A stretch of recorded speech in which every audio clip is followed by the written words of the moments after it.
Networking is the word people use when they're talking about connecting computers together so they can share data with each other and all connect to the internet at the same time. Let's take a closer look at the key components that make up a simple, easy to set up network. Think of a network as something similar to your body's central nervous system. At the top of the network is a brain that handles all the traffic coming through. This is called a router. The brain is connected to a spine that sends signals throughout your network.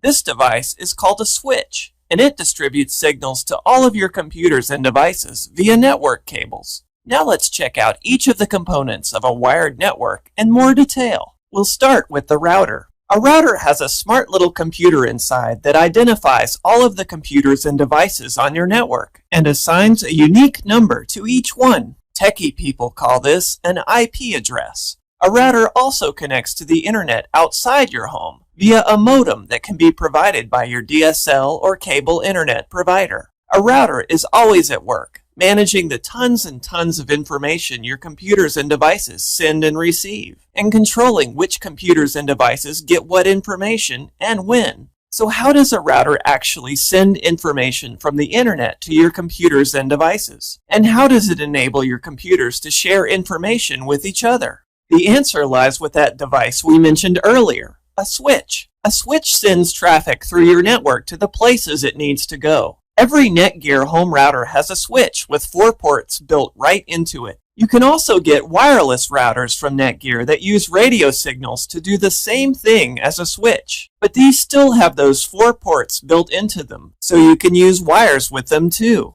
When you're buying a router for use in a wired network, pay attention to the speed of the built-in switch. The fastest switches are called gigabit, and they're perfect for applications like streaming video in your home. Meanwhile, routers with switches called fast Ethernet are great for essential tasks like web surfing, email, and online gaming.